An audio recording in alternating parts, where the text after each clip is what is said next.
Graça e a paz do Senhor Jesus a todos. Os irmãos podem se assentar, os que estão em pé. Hoje iremos dar continuidade ao livro de Ruth. Iremos analisar hoje o capítulo 3. Então já peço aos irmãos que abram as suas Bíblias no livro de Ruth, capítulo 3. A diaconia Jamile pregou o capítulo 2 todo e hoje iremos analisar o capítulo 3 todo também. São 18 versículos aí que iremos analisar. Não iremos ler todos agora, mas à medida que eu for expondo o texto, iremos analisando e lendo o texto. Os irmãos podem ir procurando.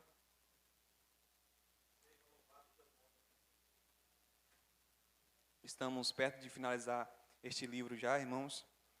Só falta agora o capítulo 4, depois dessa exposição. Irmãos, antes de analisarmos esse texto propriamente dito, faz-se necessário voltarmos um pouco para o contexto e nos lembrar o que aconteceu até aqui. Vocês vão se lembrar que no capítulo 1, o texto diz que no período dos juízes, houve fome na terra de Belém, de Judá. Ali houve um período de fome, no período dos juízes. E nós vimos aqui, irmãos, que a família de Elimeleque, juntamente com a sua esposa Noemi, e seus dois filhos, Malom e Quilion, tomaram a decisão de ir para Moabe, para as terras de Moabe. Esse período dos juízes, irmãos, foi um período marcado por decadência espiritual. Vimos aqui, à medida da exposição, que o juízo, no período dos juízes, foi um período onde o povo declinou espiritualmente. O povo pecava contra Deus, se rebelava contra Deus, Deus enviava uma nação inimiga, subjugava o povo ficava subjugado, então o povo clamava a Deus, o povo se arrependia, e Deus levantava um juiz e libertava o povo, mas o povo voltava a pecar de novo. E Deus levantava um juiz, depois do povo se arrepender, e o povo pecava de novo. E assim sucessivamente o povo ia pecando. Foi nesse período que houve fome na terra de Belém, da Judéia. Nesse período, irmãos, houve fome. Como consequência, provavelmente consequência divina, houve um período de fome ali. Elimeleque, juntamente com a sua esposa e seus dois filhos, tomaram a decisão de ir para Moabe. Provavelmente ela estava fugindo da disciplina divina. E eles vão para Moabe, uma nação inimiga do povo de Deus, uma nação que não tinha compromisso com o povo de Deus, uma nação idólatra. Eles estavam fugindo da disciplina divina. E como vimos, Elimeleque acaba morrendo. E não somente isso, seus dois filhos, Malom e Quilion, tomaram a decisão de casar com mulheres estranhas, mulheres estrangeiras.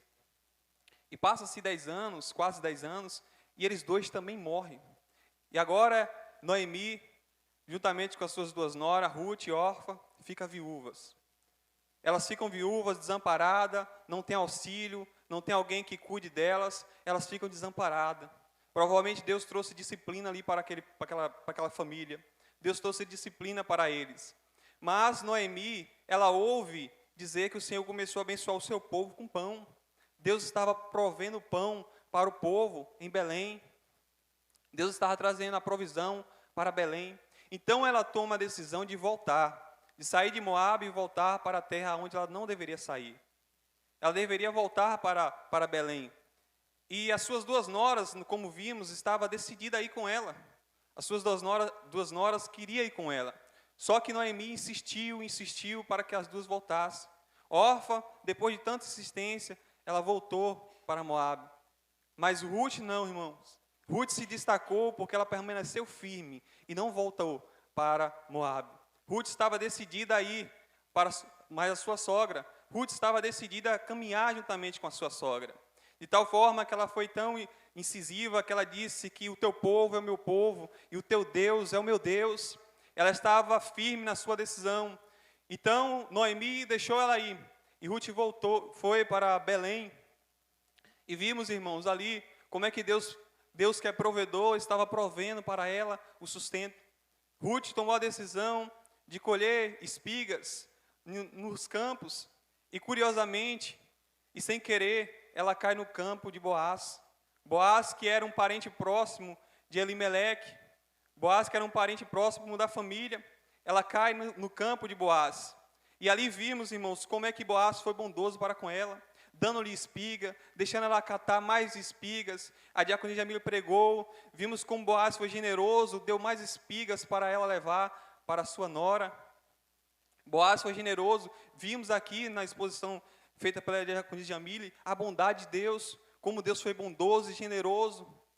E Noemi, Ruth volta com mais espigas até Noemi. E aqui entra agora o capítulo 3, versículo 1. Depois disso, ela diz, disse Noemi, e disse Noemi, sua sogra, minha filha, não hei eu de buscar descanso para que fiques bens? Noemi se sente na obrigação agora, irmãos, depois de ver a providência de Deus, depois de ver como Deus está provendo, ela se sente na obrigação de procurar um marido para Ruth. Noemi está se sentindo agora obrigada a fazer isso. É curioso, irmãos, que agora ela demonstra que ela está decidida a fazer isso. Mas anteriormente, Noemi não demonstrava essa aptidão. Noemi não demonstrava nada. É tanto que no capítulo 1, aqui no versículo 16, quando Ruth diz que vai catar espigas, Noemi fica em casa, Noemi não vai ao trabalho, Noemi não busca, mas Ruth vai à luta, Ruth busca. Mas agora, irmãos, no capítulo 3, versículo 1, Noemi está disposta. Ela diz, minha filha, não hei eu de buscar descanso para que fiques bens?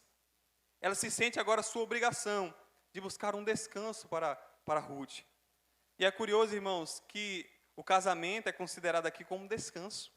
É um lugar de paz, de segurança, de aconchego. É um lugar de proteção. Noemi, ela sente, ela tem certeza que ela deveria buscar um lugar de descanso para Ruth. Ela sente essa obrigação. E aqui, irmãos, começa a ter esperança agora. Agora as esperanças começam a brotar. Depois de Noemi ter louvado a Deus, ela reconhecendo que Deus é bondoso, ela sente nessa obrigação de buscar um marido para Ruth. No versículo 2 ela diz, ora pois, não é Boaz com cujas moças estivestes de nossa parentela? Eis que esta noite padejará a cevada na eira. Noemi se recorda, se atenta para o fato de seu parente próximo, Boaz. Boaz, ele era um remidor, e iremos entender o que significa isso. Noemi se atenta para o fato que Boaz é um remidor, aquele que poderia resgatar a Ruth, aquele que poderia trazer o descanso para Ruth. Boaz era o remidor. O remidor, como é que funcionava, irmãos? Ruth estava viúva, estava desamparada, não tinha terra, não tinha nada. O remidor, ele funcionava como um protetor da família. Ele agia no âmbito de ser um marido. Então ele poderia dar filhos a Ruth, resgatar Ruth como sua esposa e também resgatar Noemi como parente próximo ali, como a família também. E ele poderia resgatar as terras de Elimeleque. Então, Boaz era um remidor. Se Boaz resgatasse Ruth, Ruth não ficaria mais desamparada. Ela teria um resgatador, um remidor. E eu gostaria de ler alguns textos, irmãos, que falam acerca disso. Levítico 25, do versículo 25 ao 29. Abra sua Bíblia comigo. Levítico 25. A lei do remidor. Está escrito, quando teu irmão empobrecer e vender alguma porção da sua porção, Levítico 25, virá o seu resgatador, seu parente, e resgatará o que vendeu seu irmão. E se alguém não tiver resgatador, porém a sua mão alcançar e achar o que basta para o seu resgate, então contará os anos desde a sua venda, e o que ficar restituirá ao homem a quem o vendeu, e tornará a sua possessão. Mas se sua mão não alcançar o que basta para restituí-la, então a que for vendida ficará na mão do comprador até o ano do jubileu. Porém, no ano do jubileu, sairá e ele tornará a sua possessão. E quando alguém vender uma casa de moradia em cidade murada, então a pode resgatar até que se cumpra o ano da sua venda. Durante um ano inteiro será lícito o seu resgate. E Boaz, ele servia como resgatador. Ele poderia resgatar agora Ruth. Ruth seria sua esposa e os campos de Elimeleque seria resgatado. Ruth não estaria mais desamparada. Ela teria um remidor e um resgatador. Boaz servia como resgatador. E aqui, irmãos, também em Deuteronômio 25, do 5 ao 10, eu gostaria que vocês lessem comigo, também traz uma ideia semelhante a essa. Aqui tudo indica que se referia a duas leis. a lei do levirato, que foi o que acabamos a lei do resgatador, que foi o que acabamos de ler, e a lei do levirato, que agora um irmão resgatava a mulher do falecido, do irmão falecido. Veja comigo o versículo 25. Capítulo 25, versículos 5 ao 10.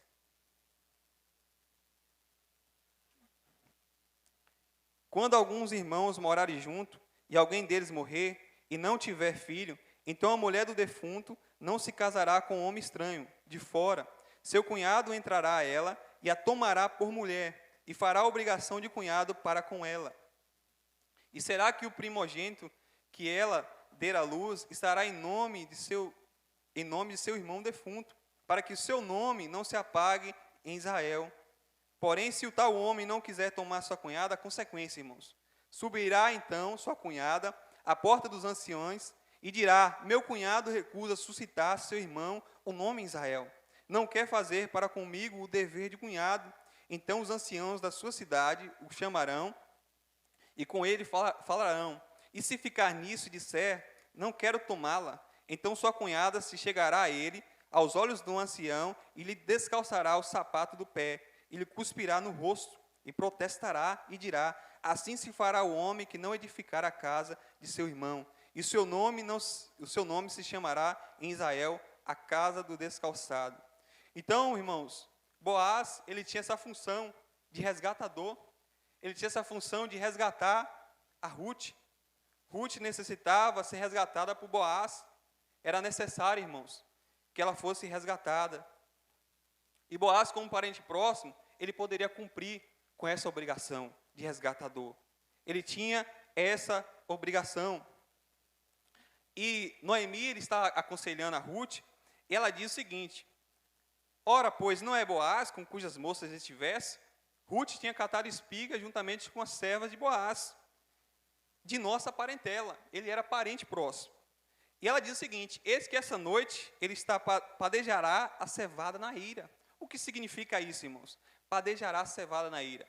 A eira era um campo grande de chão batido, às vezes chão batido, ou de pedra, e ali era feito o seguinte: o padejar a cevada era pegar a palha, separar do trigo e lançar a palha a semente jogada ao ar. E ali se separava a semente, os grãos, da palha. Então era feito isso, a colheita era feita e também essa separação. E Boaz estaria fazendo isso, estaria separando os grãos da palha, ele estaria padejando a cevada na eira.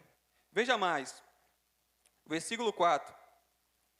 E há de ser que quando ele se deitar, notarás o lugar em que se deita. Então entra e descobrirás os pés e te deitarás, e ele te fará saber o que deves fazer. Então Boaz estaria ali, irmãos. Melhor, o versículo 3, perdão, irmãos. Levanta-te, pois, e unge-te, e veste as tuas vestes, e desce a eira. Porém, não te des a conhecer ao homem, até que tenha acabado de comer e de beber. Então, Ruth, ela deveria fazer o seguinte: Noemi aconselha ela: você deve se preparar, você deve se ungir, você deve se vestir roupas finas, você deve se cuidar da sua aparência. Se veste, você deve cuidar da sua aparência. Para quê, irmãos? Porque ali ela iria pedir Boaz em casamento. Ruth ia pedir Boaz para que se casasse com ela. Então, ela deveria se ungir, ela deveria se vestir de roupas de casamento para conhecer. Agora, Boaz não poderia conhecer a ela, até que ele tinha comido e bebido. Nesse período, irmãos, era um período de festa. Por quê? Porque havia o período de colheita e também havia um período de festa por causa da colheita. Boaz iria colher. Isso traria para ele alegria ao coração. Depois de tanta fome, de tanta miséria, de tanto sofrimento, agora a colheita, Deus abençoou. Deus abençoou. Então eles deveriam se alegrar. E esse período era de festa. Boaz não podia ver Ruth naquele momento. E também, irmãos, as mulheres, elas não ficavam nessas festas à noite, porque nesse período ali, eles iam aproveitar a colheita, e depois o banquete, a festa, e depois eles pernoitaram a noite ali, ficaram a noite ali, para cuidar da cevada, para cuidar dos mantimentos, para cuidar da colheita. E depois que Boaz, o versículo 4 diz: E há de ser que, quando ele se deitar, notarás o lugar em que se deita. Então entra e descobre-lhes os pés, e se deitarás, e ele te fará saber o que deves fazer.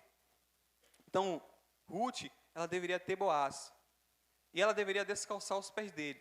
Não sabemos o que significaria isso necessariamente, se seria tirar as sandálias dos pés, ou se seria tirar o lençol dos pés de Boaz, e era o costume da época. E Boaz, ele ia resgatar a Ruth. Ruth deveria se aproximar até ele e descalçar-lhe os pés. E ela não deveria fazer isso até que ele não tivesse terminado de comer e de beber. Ruth deveria fazer isso, se aproximar, descalçar os pés e ficar próximo dele, aos pés de Boaz. É curioso, irmãos, porque as circunstâncias da vida, muitas vezes não entendemos. O que vai acontecer aqui é algo maravilhoso. O que vai acontecer aqui é algo bendito, irmãos. Porque Ruth estava sofrendo, ela estava padecendo, Noemi também estava padecendo. Mas vamos ver como é que Deus vai agir na história, como Deus vai trabalhar nessa história. Uma lição para nós que fica é que o sofrimento não vai durar para sempre. O sofrimento não dura para sempre, irmãos. O sofrimento, ele cessa. Talvez você possa estar passando por um momento difícil da sua vida. Assim como Noemi, como Ruth, que passou por um momento de sofrimento, de lutas, de tristezas, de angústia. Mas o sofrimento não dura para sempre. O Deus que é todo-poderoso tem o controle da história. Ele tem o controle de tudo. Ele tem o controle de toda a história, irmãos. Deus tem o controle da situação. Deus tem o controle, irmãos. Aqui, Ruth deveria se aproximar de Boaz. Não é algo imoral, irmãos, aqui não. Porque está dentro da legislação, dentro da lei. E ele seria o resgatador dela. Então, ela tinha todo o direito de fazer isso. De se aproximar de Boaz. De descalçar os seus pés.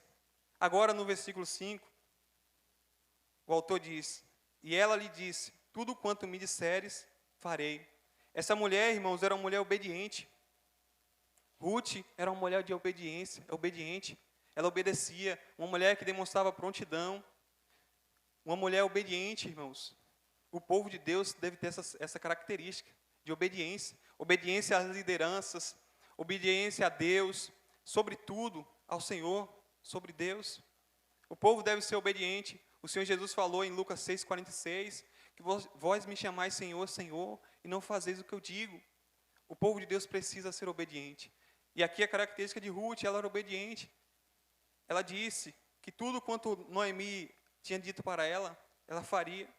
Veja o versículo 6. Então foi para a eira e fez conforme tudo quanto sua sogra lhe tinha ordenado. Ruth, ela era obediente. Tudo quanto sua sogra tinha lhe ordenado, ela fez. Ela tinha uma característica de prontidão, irmãos. Era um exemplo de obediência. Aconselhada segundo a lei, ela obedeceu. Ela era uma mulher obediente. Versículo 7. Havendo, pois, Boaz comido e bebido, estando já o seu coração alegre, veio deitar-se ao pé de um monte de cereais. Então veio ela, de mansinho, e lhe descobriu os pés, e se deitou.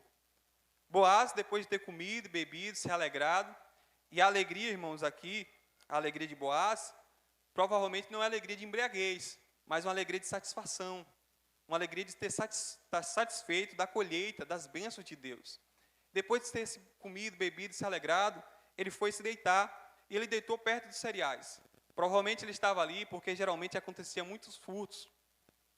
Ele estava ali para proteger os cereais, estava ali como um protetor ali. E Ruth se aproxima dele, e vai e descalça os seus pés, descobre os seus pés. Ela está demonstrando que ela quer que Boaz seja o seu resgatador, que a resgate. E no versículo 8, irmãos, o autor diz: e sucedeu que pela meia-noite o homem estremeceu e se voltou, e eis que a mulher jazia aos seus pés. Boaz acorda à meia-noite, depois de ter virado para um canto para outro, e vê uma mulher nos seus pés. Imagina o susto, hein? E vê uma mulher nos seus pés. E diz no versículo 9, e disse ele: quem és tu? E ela disse: sou Ruth, tua serva. Estende, pois, a tua aba sobre a tua serva. porque tu és remidor. Veja a postura humilde de Ruth, irmãos. Ela diz, sou Ruth, a tua serva. Essa mulher demonstra humildade, irmãos. Ela é a serva, sou tua serva. Que exemplo de humildade. E ela pede para que Boaz estenda a sua aba, que pode ser traduzida aí como capa.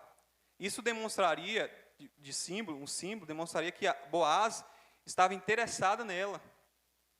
Então Boaz deveria estender a sua capa. Boaz deveria estender a capa como um sinal de que ele estava interessado por ela. No versículo 9, e disse-lhe, quem és tu? Ela disse, sou Ruth, tua serva, estende, pois, a tua aba sobre a tua serva, porque tu és remidor. Então Boaz era o remidor, por lei, ela tinha esse direito, ele deveria resgatar ela. E aqui é curioso, irmãos, que podemos ver como é que Deus se importa com a família. Deus se importa com a família, com o casamento. Este livro fala sobre isso, sobre o casamento de Ruth e Boaz. Vários textos da Bíblia falam sobre isso, sobre casamento. Então Deus se importa com a família, Deus se importa com os casamentos.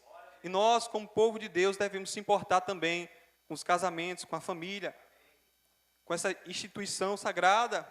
O povo de Deus precisa se importar. E quando Boaz vê ela, ele diz, e disse ele, bendita sejas tu do Senhor, minha filha. Melhor fizeste essa tua última beneficência do que a primeira. Pois após nenhum jovens fostes, quer pobres, quer ricos. Boaz fica admirado com a postura de Ruth. Ela é elogiada, porque ela demonstra, irmãos, excelência moral. Ruth demonstra excelência moral da seguinte forma. Primeiro, ela não se envolveu com imoralidade, não buscou outros homens, não se envolveu com imoralidade. Segundo, ela não se casou, irmãos, com alguém de fora da família. Ela não se casou. E terceiro, ela recorreu à lei. Ela se casou com um homem, ela desejaria se casar com um homem mais velho e piedoso por causa da lei do resgatador. Então, Ruth era uma mulher que demonstrava excelência moral. Por isso que Boaz fica admirado e diz, bendita sejas tu do Senhor, minha filha. Melhor fizeste a tua última beneficência do que a primeira, pois após nenhum jovem foste, quer pobres, quer ricos. Ela não buscou riqueza, ela não buscou jovens, ela estava cumprindo a lei, ela estava obedecendo a lei. Essa mulher ensina um exemplo para nós, irmãos, de obediência.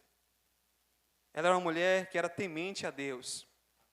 E Boaz fica admirado e diz que essa beneficência que ela fez agora foi melhor do que a primeira. A primeira que ela fez foi ter deixado a sua família, os seus parentes, para seguir uma viúva, desamparada, sem filhos. E Boaz a elogia. Boaz a considera ela como bendita. Ela era bendita. Agora no versículo 11, irmãos, Boaz diz, agora, pois, minha filha, não temas, tudo quanto disseste te farei, pois toda a cidade do meu povo sabe que és mulher virtuosa. Isso é curioso, irmãos, porque o texto diz, toda a cidade sabe que és mulher virtuosa. Toda a cidade sabe que você é uma mulher virtuosa. E Ruth tinha a característica da mulher virtuosa de Provérbios 31, irmãos. Várias características, eu destaco algumas. Ela não era preguiçosa, como a mulher de Provérbios, ela não come o pão da preguiça. Ela trabalhava, ela lutava, ela guerreava, era uma mulher generosa. Ela estende a mão aos pobres, como a mulher de Provérbios. Essa mulher era generosa, irmãos.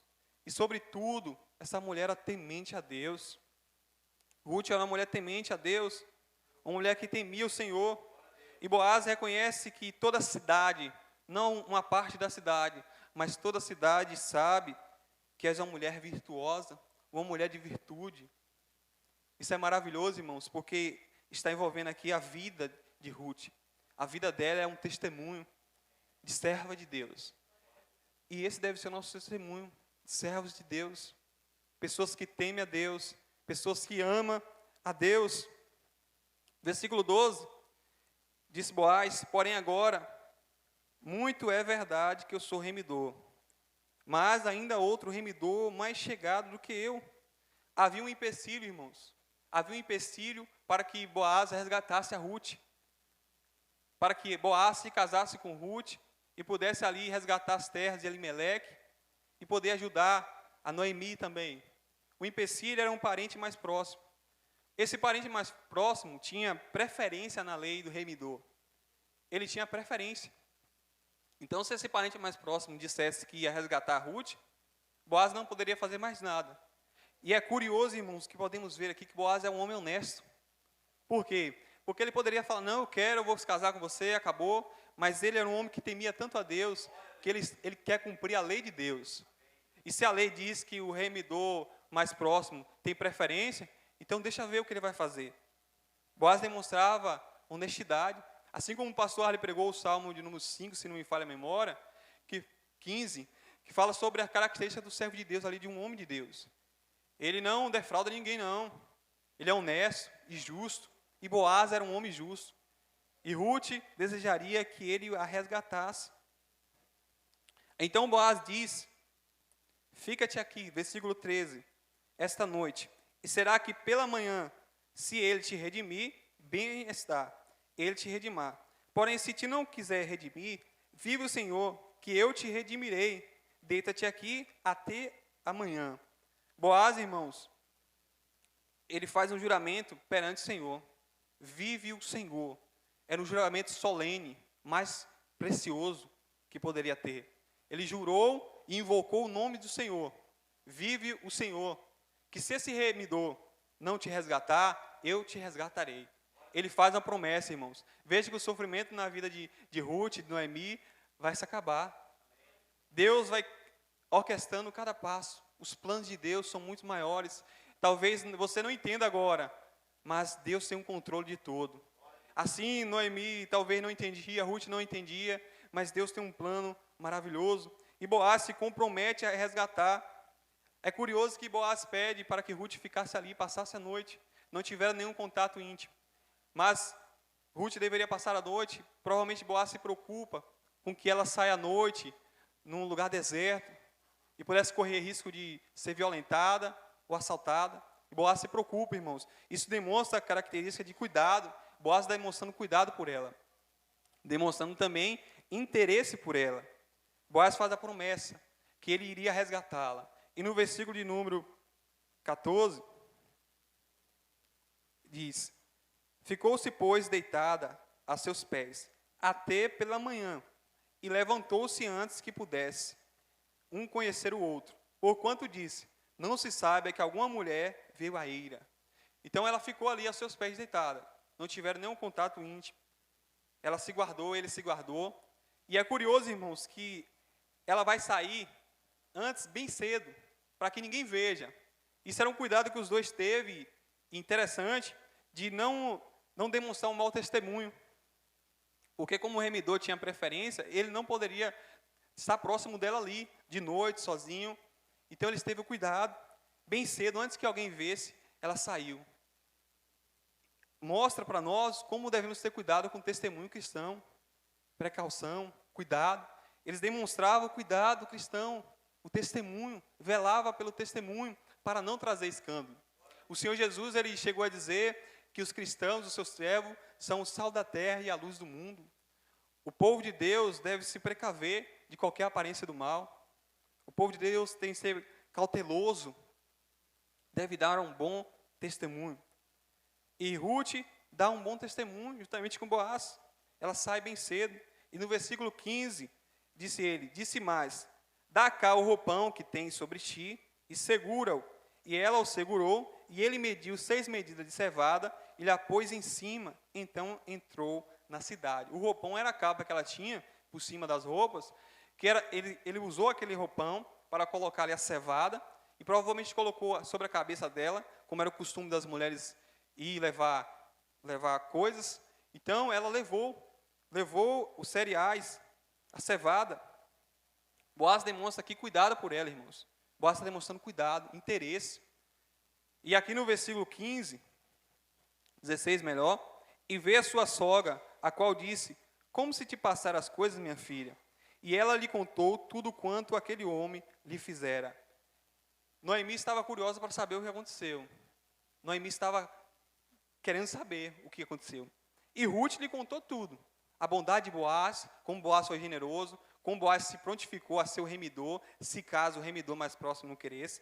E no versículo de número 17, disse mais: estas 6 medidas de cevada me deu, porque me disse, não vás vazia a tua sogra. Então Boaz estava se importando com Ruth. Para que você não vá vazia para a tua sogra, toma aqui essa cevada. Então Boaz estava demonstrando interesse, e realmente ele ia exercer a lei do remidor. Ele ia resgatar Ruth.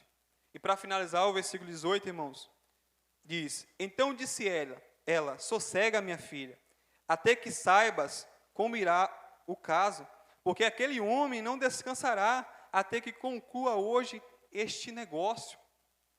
Noemi agora diz para Ruth: minha filha, sossega. Em outras palavras, espere em Deus, calma, confia nele, confia em Deus, espera, porque este homem não vai se cessar, não vai se descansar enquanto não resolver esse problema. Este homem vai resolver esse problema. Então o que Ruth deveria fazer era só apenas esperar em Deus. E muitas vezes, irmãos, nós podemos agir, podemos fazer, mas muitas das vezes precisamos esperar em Deus. Precisamos esperar, precisamos confiar em Deus, em meio ao sofrimento, em meio às lutas, em meio às dificuldades. Eu não sei o que você possa estar passando. Talvez seja um sofrimento muito grande na sua vida. Mas a semelhança de Ruth aqui, ela deveria esperar agora em Deus. Ela deveria descansar o seu coração. Assim, você deve descansar o seu coração, confiar em Deus.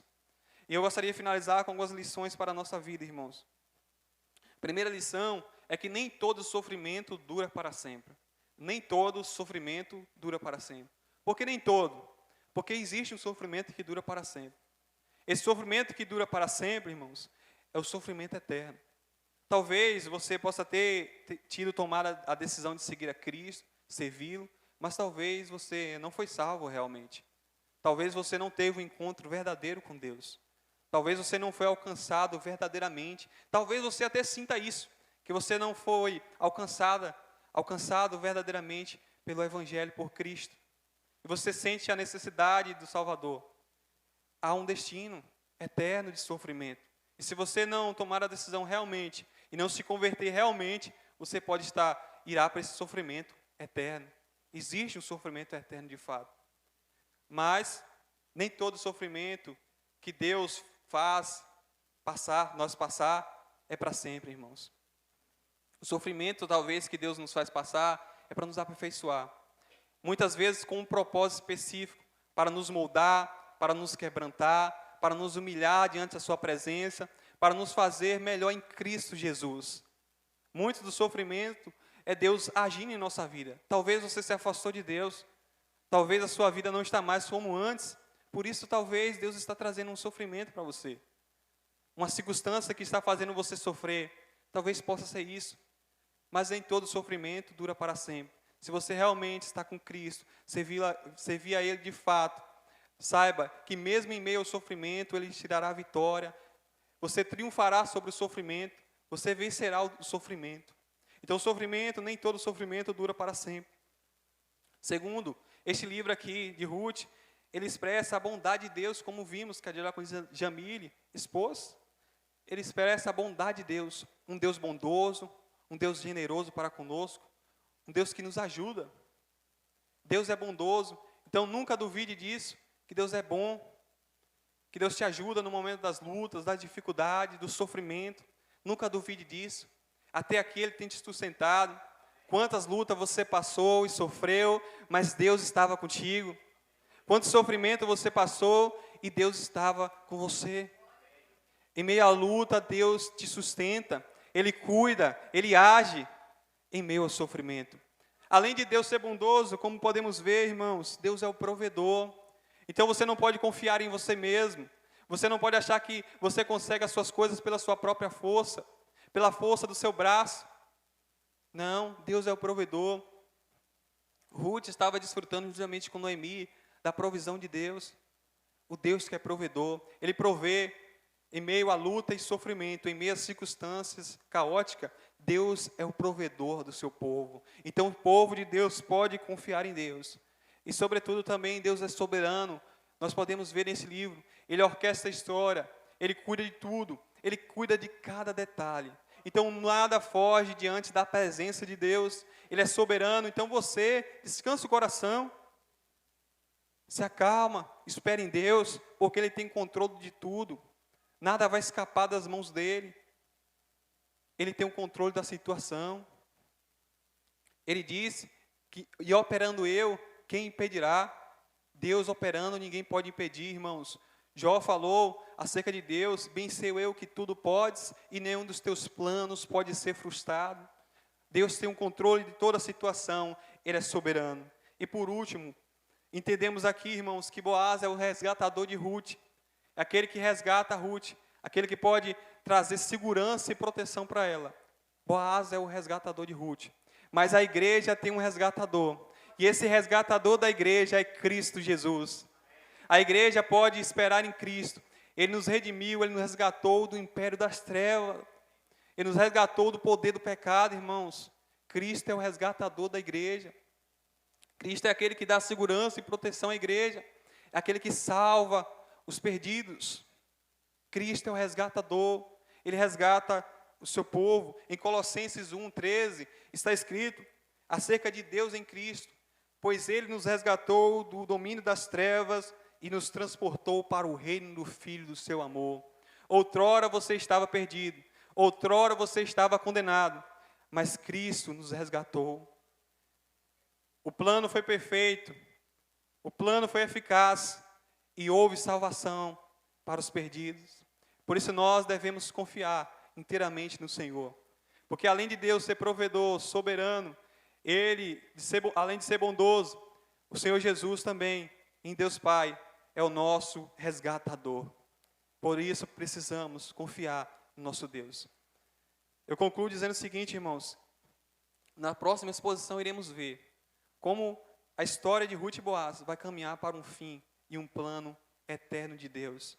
Como esse plano vai desaguar na vida de cada um de nós e na vida de todos aqueles que estão perdidos. Deus abençoe a cada um de vocês, em nome do Senhor Jesus.